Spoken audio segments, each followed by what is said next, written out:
Hi hello నమస్తే welcome to i6 entertainment. నేను మీ anchor Ahmed. ఈ రోజు మనతోని స్పెషల్ గెస్ట్ చూడండి. ఆ గెస్ట్ కాదు, అగ్ని పరీక్ష గెస్ట్ అనమాట. ఇప్పుడు సాధారణంగా అందరికీ అగ్ని పరీక్ష అని మైండ్లో పడిపోతుంది. అండ్ బిగ్ బాస్ 9లో వెళ్ళాలంటే అగ్ని పరీక్షలో పార్టిసిపేట్ చేయాల్సిందే. అగ్ని పరీక్షలో రావాలంటే 3 minutes వీడియో పంపాల్సిందే. అక్కడ నుంచి జూమ్ మీటింగ్ వెళ్తారు. రౌండ్ల మీద రౌండ్లు జరిగిన తర్వాత అగ్ని పరీక్షకి వెళ్తారు. కానీ ఈయన రౌండ్ల దగ్గర ఒక రౌండ్ దగ్గరనే ఆగిపోవడం జరిగింది. ఆ జడ్జెస్ రౌండ్లో ఎందుకు జ్యూరీ వాళ్ళు ఈయనని సెలెక్ట్ చేయలేకపోయారు? 3 రెడ్స్ ఇవ్వడం జరిగింది. ఇంకొకటి నవదీప్ గారు ఆల్ ది బెస్ట్ అని చెప్పడం జరిగింది. ఈ అబ్బాయి ఏమో నేను సెలబ్రిటీ అవ్వడానికి బిగ్ బాస్ 9 అని చెప్పడం జరిగింది. కానీ అంతకన్నా ముందు తర్వాత ఏం జరిగింది, అసలు అగ్ని పరీక్షలు ఏం జరిగింది, అసలు బిగ్ బాస్ 9కి ఎందుకు వెళ్తున్నాడో తన మాటలు అడిగి ప్రయత్నిద్దాం. తను ఎవరనుకుంటున్నారో అగ్ని పరీక్షలో పార్టిసిపేట్ చేసిన వికాస్. నమస్తే. నమస్తే అన్న. ఎలా ఉన్నారు? ఫైన్ అన్న, బాగున్నా. వికాస్ కుందేటి సింగర్ కూడా అని విన్నా. ఒక మంచి పాటతో మన ఇంటర్వ్యూ స్టార్ట్ చేద్దాం.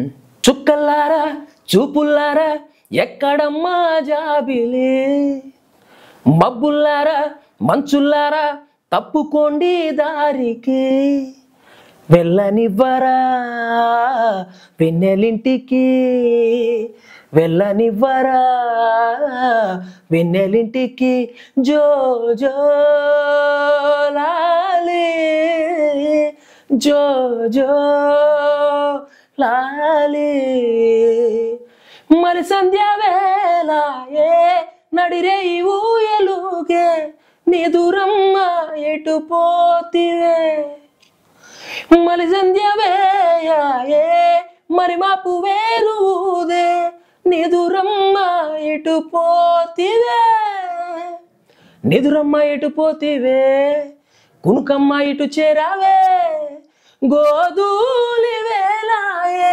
గూళ్ళన్నీ కనులాయే, గువ్వల రెక్కల పైన రివ్వు రివ్వున రావే, వెళ్ళనివ్వరా వెన్నెలింటికి, జో జో లాలే జో జో లాలే. Wow, nice, super. సినిమా పేర్లు తెలుసా? ఏ పాట నుంచి లేపడంటే కొంతమంది సింగర్స్ కి పేర్లు తెలియదు, పాటలు పాడుతుంటారు. కొన్ని తెలుసు అన్న, కొన్ని తెలియదు అన్న. ఎందుకంటే నా ఫస్ట్ నుంచి కూడా సినిమాలు ఇవి కొంచెం ఇంట్రెస్ట్ తక్కువే, చాలా తక్కువ వెళ్తా సినిమాలకి కూడా, తెలియదు నాకు. కొన్ని తెలుసు, కొన్ని తెలుసు. ఇది చిరంజీవి గారి సాంగ్ తెలుసు. Okay okay. అండ్ ఇంకో విషయం, అగ్ని పరీక్ష ఈ మధ్యలో చాలా మందికి ఫ్యాషన్ అయిపోయింది. బిగ్ బాస్ లో వెళ్ళాలి, బిగ్ బాస్ హౌస్ లో వెళ్ళాలి, సెలబ్రిటీ కావాలి, డబ్బు సంపాదించాలి, పేరు సంపాదించాలి. ఎందుకు అసలు బిగ్ బాస్ అంటే ఒక ప్లాట్ఫామే ఉందా? మిగతా చాలా ప్లాట్ఫామ్స్ ఉన్నాయి. చాలా ఉన్నాయి అన్న. కాకపోతే నాకు బిగ్ బాస్ అంటే ఫస్ట్ నుంచి ఇష్టం, చాలా ఇష్టం. బిగ్ బాస్ అంటే ఒక రకంగా చెప్పాలంటే పిచ్చి.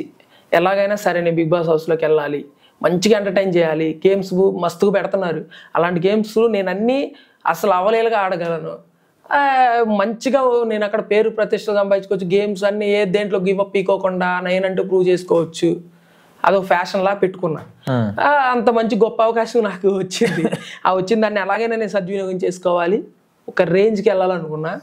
కానీ ఏమైంది, ఎందుకు జ్యూరీస్ వాళ్ళు అంటే ఒక 3 minutes వీడియో నచ్చింది, జూమ్ మీటింగ్ జరిగింది, జూమ్ ఇంటర్వ్యూ కూడా జరిగింది, అది నచ్చింది, రౌండ్స్ లో మీరు పార్టిసిపేట్ చేస్తారు, అక్కడ ఓకే అయ్యారు. ఎందుకు మరి అక్కడ ఉన్న 3 జ్యూరీస్ అభిజిత్ గారు, బిందు మాధవి గారు అండ్ నవదీప్ గారికి ఎందుకు నచ్చలేదు? ఎందుకు నచ్చలేదు అనేది నేనైతే ఐడెంటిఫై చేయలేనన్నా. ఎందుకంటే నా పర్ఫార్మెన్స్ అయితే నేను బాగానే ఇచ్చాను, అక్కడ ఎఫెక్ట్ బాగానే పెట్టాను.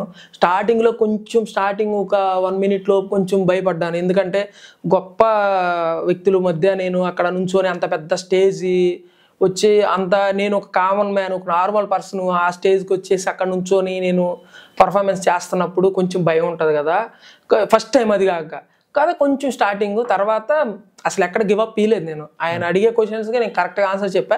కానీ 3 రెడ్లు వస్తాయని నేను ఎక్స్పెక్ట్ చేయలే. ఒక్క గ్రీన్ ఇచ్చినా నేను ప్రూవ్ చేసుకునేవాడిని, టాప్ 5లో ఉండేవాడిని, అదైతే చెప్పగలను. కానీ చాలా మంది డ్రెస్సెస్ అంటే వచ్చేటప్పుడు చాలా మోడర్న్ గా అట్లా లుక్ ఇవ్వాలని అంటారు. మీరేం జిబ్బైస్ ఏదో డివోషనల్ కి వచ్చినట్టు వచ్చారు. అక్కడ డ్రెస్ గురించి మన సెలక్షన్ లేదన్న, వాళ్ళే సెలెక్ట్ చేస్తారు. వాళ్ళు సెలెక్ట్ చేసిందే మనం వేసుకోవాలి.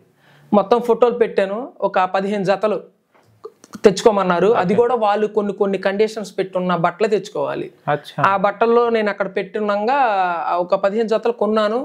పెట్టాను, అన్ని పెట్టాను, చాలా ఖర్చు పెట్టాను కూడా ఈ బిగ్ బాస్ హౌస్కి వెళ్దాం అనేసి.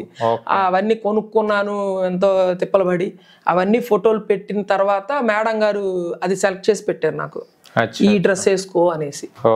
ఇంకా ఆ డ్రెస్ వేసుకొని వెళ్ళాను. అది ఆల్రెడీ పాతదే నాకు కొంచెం, అంటే అన్ని కొత్తగా ఉన్నా అది కొంచెం కలర్ఫుల్ గా ఉందన్న ఉద్దేశంతో తీసుకున్నా. మేడం గారు అదే సెలెక్ట్ చేశారు. ఇంకా అది వేసుకోవాల్సి వచ్చింది. అది కొంచెం వర్షం పడతా ఉంది, తల అంతా కొంచెం తడిచున్నా. ఆ స్టేజ్ మీదకి వెళ్ళేటప్పటికి కొంచెం అట్లా ఉన్నా. ఓకే, అంటే ఏమనిపించింది? అంత పెద్ద ప్లాట్ఫామ్ ఎక్కారు, అక్కడ పెద్ద జడ్జెస్ ఫస్ట్ టైం చూసినప్పుడు వాళ్ళని అంటే స్క్రీన్ మీద చూశారు, ఇప్పటి వరకు రియల్ గా చూడలేదు కదా, ఎలా ఫీల్ అయ్యారు? శ్రీముఖి డైలీ టీవీలో చూస్తుంటారు, వీళ్ళేమో జడ్జెస్ ని మూవీస్ లో చూస్తుంటారు, వాళ్ళు రియల్ గా మీకు ఎదురైనప్పుడు ఏం ఫీల్ అయ్యారు? చాలా హ్యాపీగా ఫీల్ అయ్యాను. చాలా అంటే చాలా, గొప్ప అవకాశం, నేను ఎప్పుడో కన్నా కళ ఇది, ఇలాంటి మంచి ప్లాట్ఫామ్ నాకు వచ్చేసింది, నేను కన్ఫామ్గా వెళ్ళిపోతా. పక్కన మా ఫ్రెండ్స్ కూడా చెప్పారే, నేను కన్ఫామ్గా వెళ్ళిపోతా, హౌస్లోకి వెళ్ళిపోతా, ఓటింగ్స్ అవన్నీ మీరు చూసుకోండి అన్నీ కూడా చెప్పా.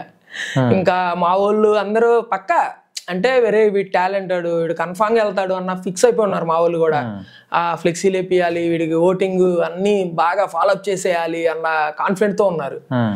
నేను అక్కడ నుంచి ఇక్కడికి వెళ్ళగానే అందరు డిసప్పాయింట్. అక్కడ నుంచి వెళ్ళిపోయిన తర్వాత రే నేను సెలెక్ట్ చేయలేదంటే అది సంథింగ్ ఏదో జరిగింది అక్కడ. నువ్వు వెనక్కి వచ్చే క్యాండిడేట్ అయితే కాదు అంటే, లేదురా నాకు అనిపించింది ఏంటంటే నాకు జెన్యున్గా జరిగింది అనిపించిందిరా, మనం ఎవరిని బ్లేమ్ చేయకూడదు, మరి మన పర్ఫార్మెన్స్తో వాళ్ళని నేను మెప్పించలేకపోయానేమో, వాళ్ళు అలా ఇస్తారని నేను ఎక్స్పెక్ట్ చేయలేదు అని చెప్పాను.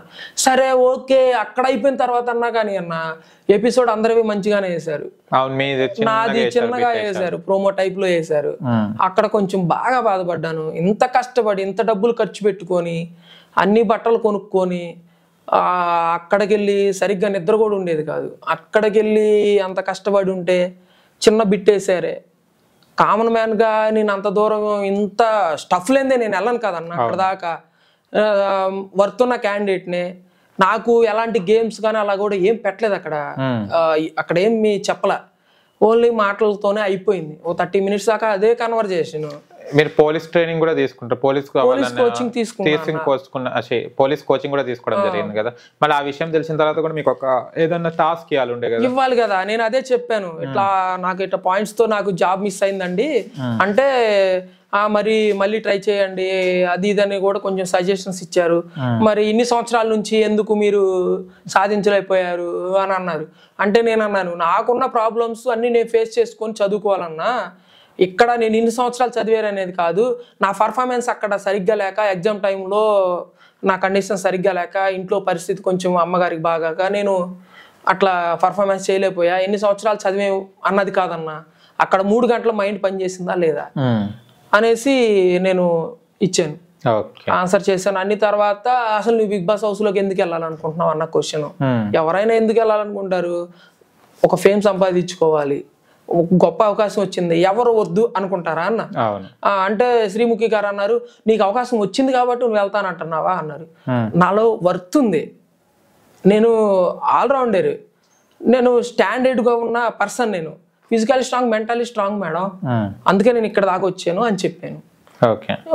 ఇక నవదీప్ గారు నెక్స్ట్ ఇక కన్వర్జేషన్ జరిగింది.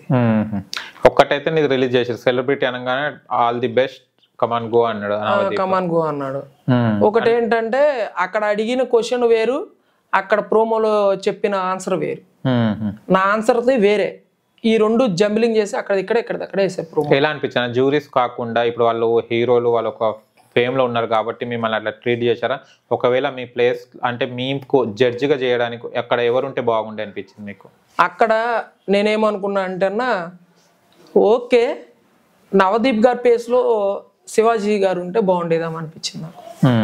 ఎందుకు నవదీప్ నచ్చలేదా? నచ్చలేదని కాదులే, కానీ